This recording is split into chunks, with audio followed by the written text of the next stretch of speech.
Hi, I'm Bella Perez Rubio, Puma Podcast, and you're listening to Teka Teka News, Balitang Thinking, Hindi Breaking. In this episode, It's better in a way. Racial tensions are not as pronounced. They're not being reported in media. It's not. You don't hear it often on the street much compared to the start of COVID, when people on the street just kept blaming, "Oh, it's the China virus," right? racism against Chinese Filipinos seems to have eased along with the pandemic. But why does it keep boiling over every so often?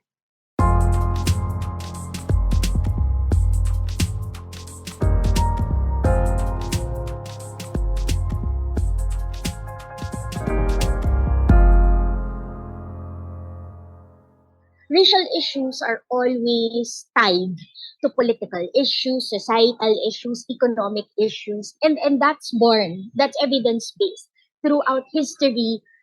Anytime you have a political problem, anytime that you have a economic problem, it's compounded if there is a racial element included into it. That's Meah Ang See. She's the director of Bahay Chinoy, the heritage center founded by Kaisa Para Sa Kaunlaran, a Chinese Filipino advocacy group. 100 years ago, we had a Southeast Asian rice crisis. It wasn't Philippines only, it was Southeast Asia. But of course, the news back then, Southeast Asian news doesn't go around. But it was a Southeast Asian import export production problem.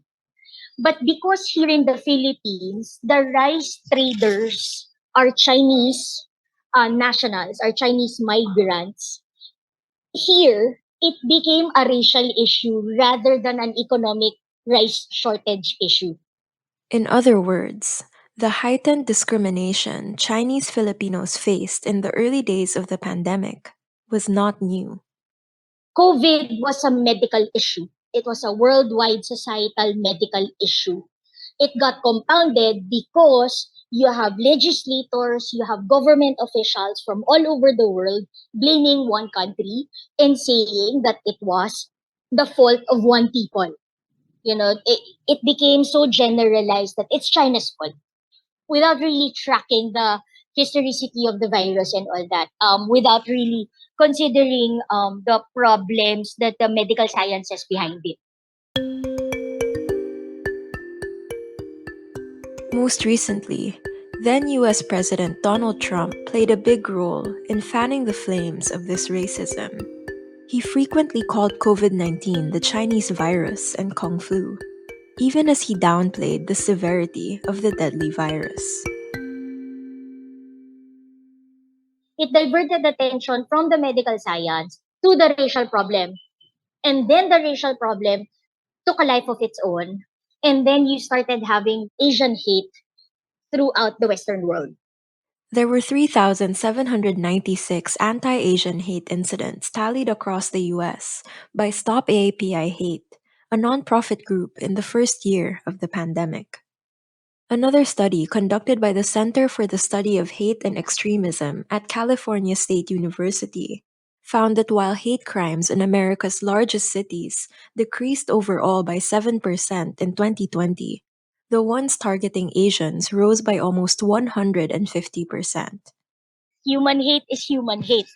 But when you add an ethnicity into it, Asian hate, hate against people of color, then it becomes the hate is doubled in a way. It becomes more emphasized and it becomes heavier and more troublesome because you're specifically targeting a set of people. In the Philippines, things were a little different. Unlike Trump, then President Rodrigo Duterte sought to strengthen ties with China. But that didn't spare the Chinese Filipino community from discrimination when the pandemic hit.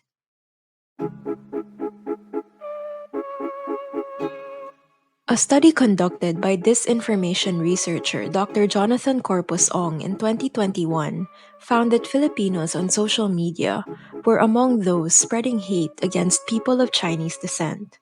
Ong also noted the use of racial slurs, refusal of service to mainland Chinese people, and even physical altercations at times. We'll pause here, but when we return, more on the pandemic's effect on the Chinese Filipino community. Teka. Before we continue, singit lang ako. Hi, I'm Kat Ventura, the executive producer of Teka News. If you like learning about the lives of change makers, I think you love another podcast we at Meah Podcast have produced, and which I host. The podcast is called Kasama sa Pagbabago, where we talk to 20 or 30-something-year-olds who are making significant changes in society. A new episode comes out every other Friday. Have a listen. Hi fam! Jose Rizal once said, "Ang kabataan, ang pag-asa ng bayan."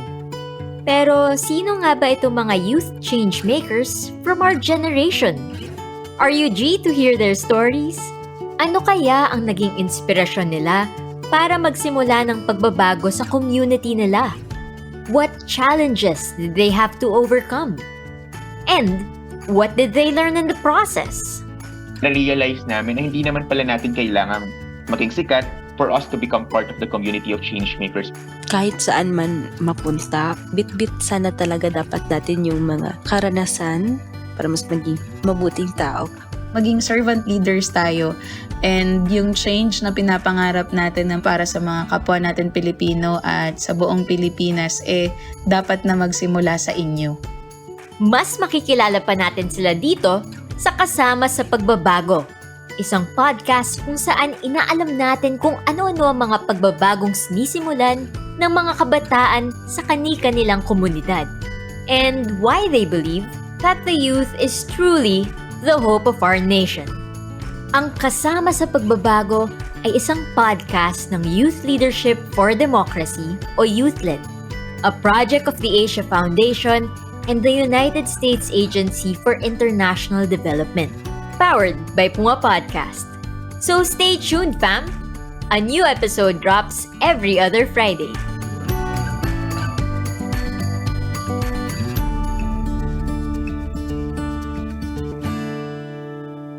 Follow Kasama sa Pagbabago on Spotify or wherever you get your podcasts. Now, back to the episode.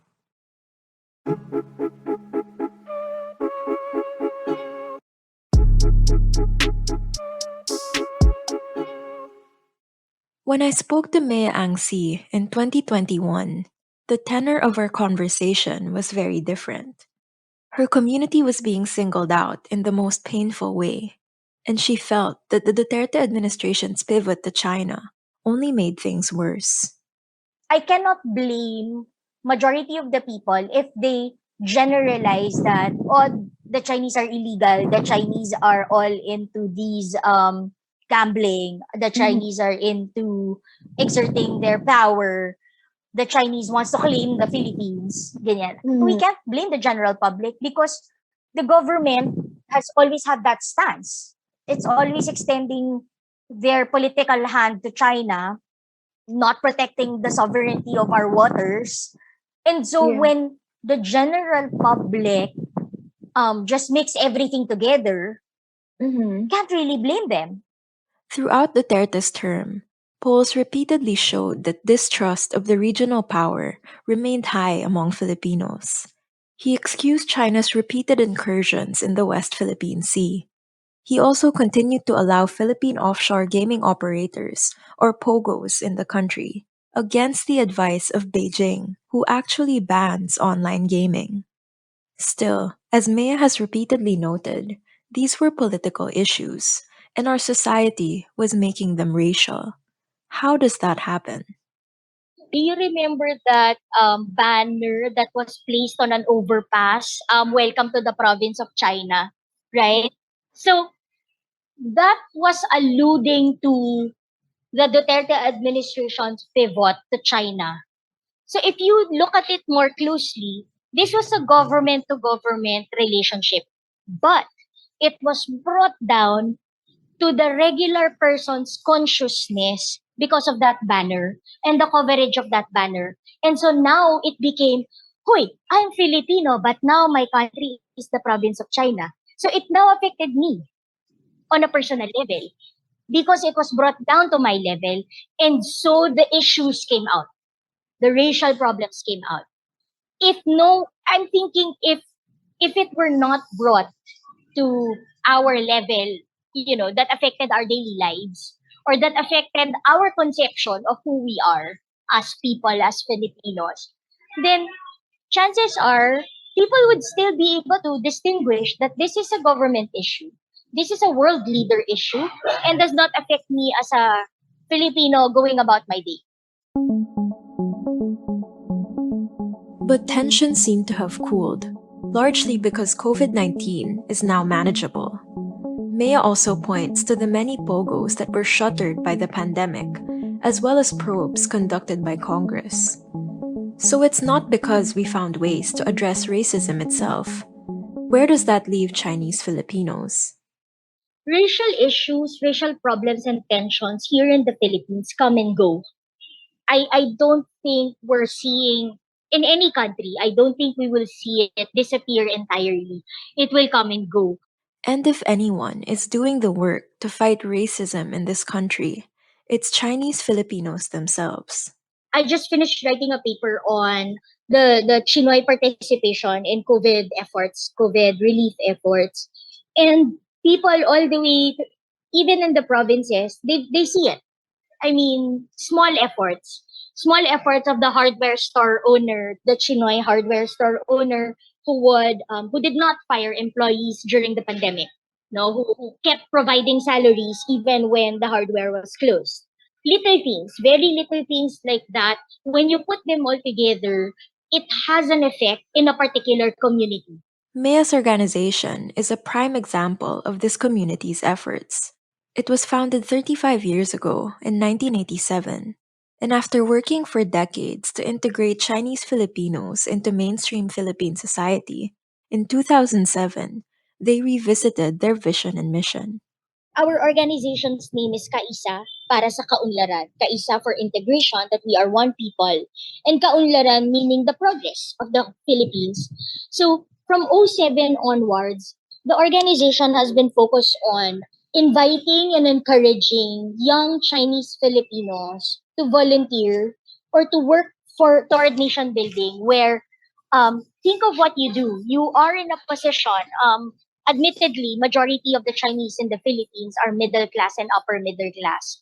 And so we were saying, use your positions to move the country forward. And then you have a lot of younger Chinese Filipinos because we're citizens, because we're now Filipino citizens, and we no longer have that barrier of citizenship problems. I'm seeing a lot of younger Chinoys moving into social enterprises rather than just running their business as is.